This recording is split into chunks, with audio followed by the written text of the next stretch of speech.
नमस्कार, आप देख रहे हैं अवध स्पीड न्यूज।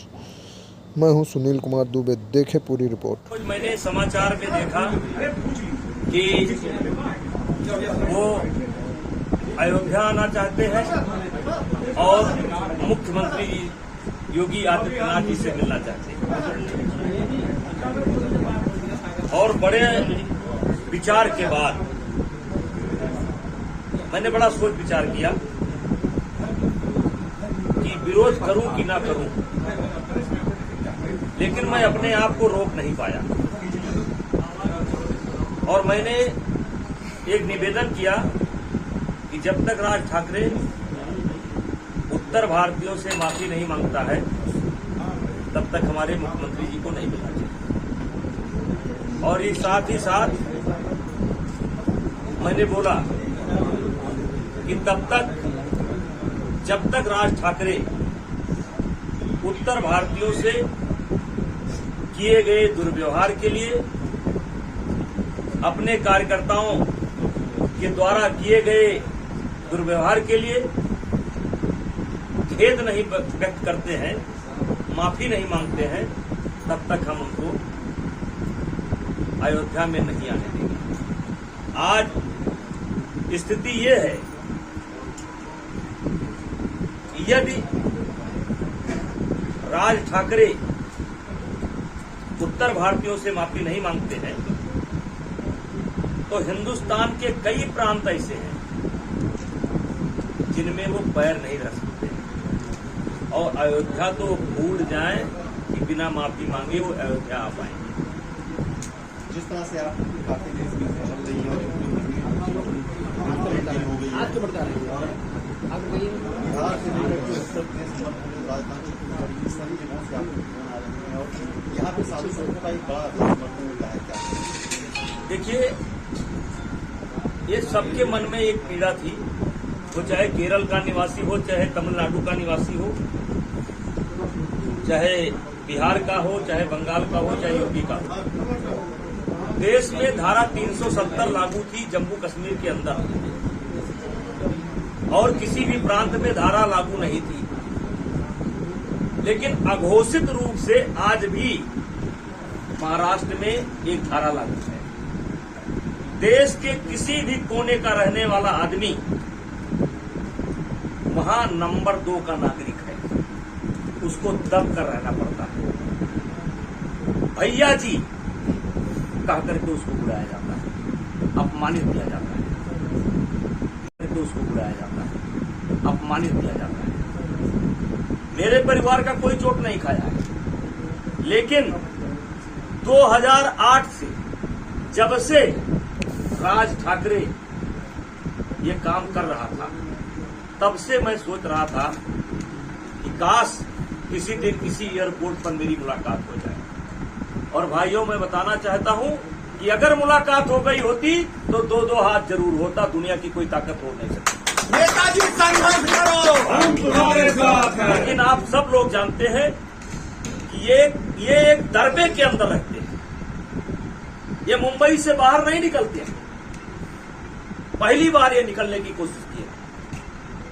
और देखिए, हमारा मानना है, जो सनातन धर्म है, हिंदू धर्म है, कि अगर इस जन्म में हमने कोई पाप किया,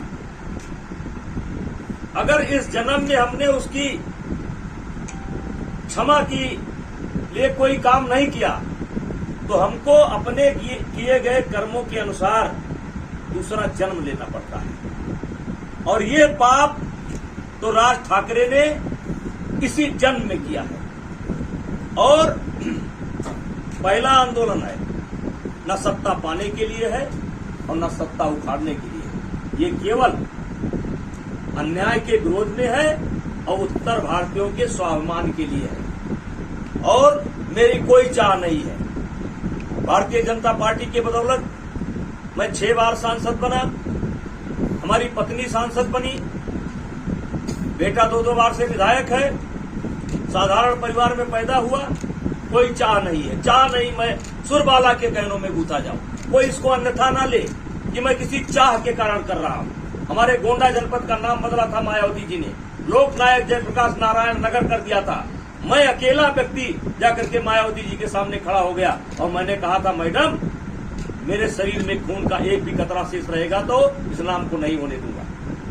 और मैं आज बधाई देना चाहता हूं, स्वर्गीय अटल बिहारी वाजपेयी नहीं है हमारे बीच में। और जब मैं अपनी ये भावना लेकर के पहुंचा तो 2 मिनट के अंदर अटल जी ने फोन करके हमारे जिले का नाम, मेरा स्वभाव है अन्याय का विरोध। आज हम यहाँ तक पहुंचे हैं, तो हो सकता है तमाम अच्छी चीजें हो, बुरी चीजें हो, तमाम अच्छी चीजें हो सकती, बुरी चीजें हो सकती, लेकिन मेरा जीवन में एक सिद्धांत था कि शरीफ से मत टकराओ और गरीब से मत टकराओ, शरीफ से और गरीब से मत टकराओ। और वही उसी शरीर में खून का एक भी कतरा शेष रहेगा तो इस्लाम को नहीं होने दूंगा। और मैं आज बधाई देना चाहता हूं, स्वर्गीय अटल बिहारी वाजपेयी नहीं है हमारे बीच में।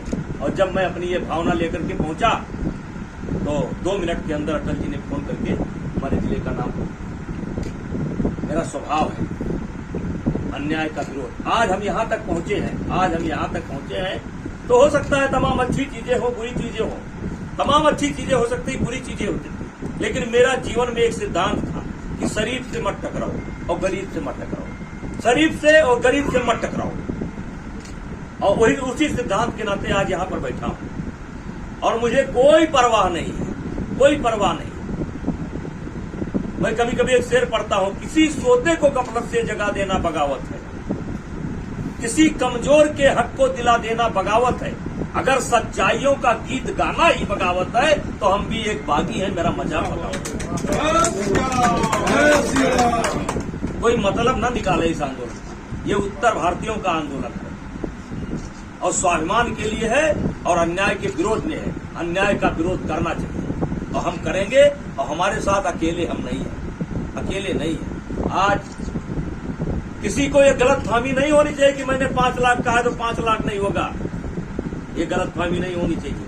मैंने तैयारी बैठक की थी, मात्र 12 घंटे के काल पर जो है 1 लाख आदमी वहां पर इकट्ठा हुआ था और मैं तो ऑप्शन पर ऑप्शन देता जा रहा हूं। ये मैंने पहला ऑप्शन दिया कि आप उत्तर भारतीयों से माफी मांग लीजिए। उस दिन मैंने तमाम मुस्लिम उलेमा संत थे, हिंदू संत थे अयोध्या, हमने कहा आप उत्तर भारतीयों से नहीं माफी मांग सकते तो आप संतों से माफी मांगो। बातचीत के क्रम में आया कि मोदी जी के तरफ से आपको फोन नहीं आया, आपको रोका नहीं गया, फिर मोदी जी क्यों रोकेंगे भाई, भारतीय जनता पार्टी क्यों रोकेगी।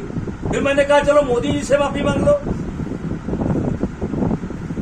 फिर कुछ बात आई मुख्यमंत्री जी की, हमने कहा योगी जी आप मुख्यमंत्री हैं, पहले संत हैं, हमारा संबंध उस गति से जो जब महंत दिग्विजयनाथ थे तब से है, अवैधनाथ जी से मेरा संबंध है।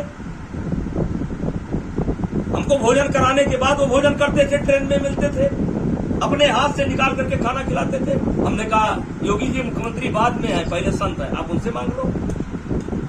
तो आप मोदी जी से मांगोगे नहीं, उत्तर भारतीयों से मांगोगे नहीं, संतों से मांगोगे नहीं, उलेमाओं से मांगोगे नहीं, जनता से मांगोगे नहीं, तो अयोध्या आप राजनीतिक यात्रा पर आ रहे हैं, ये आपकी धार्मिक। और मैं तो ऑप्शन पर ऑप्शन देता जा रहा हूं। ये मैंने पहला ऑप्शन दिया कि आप उत्तर भारतीयों से माफी मांग लीजिए।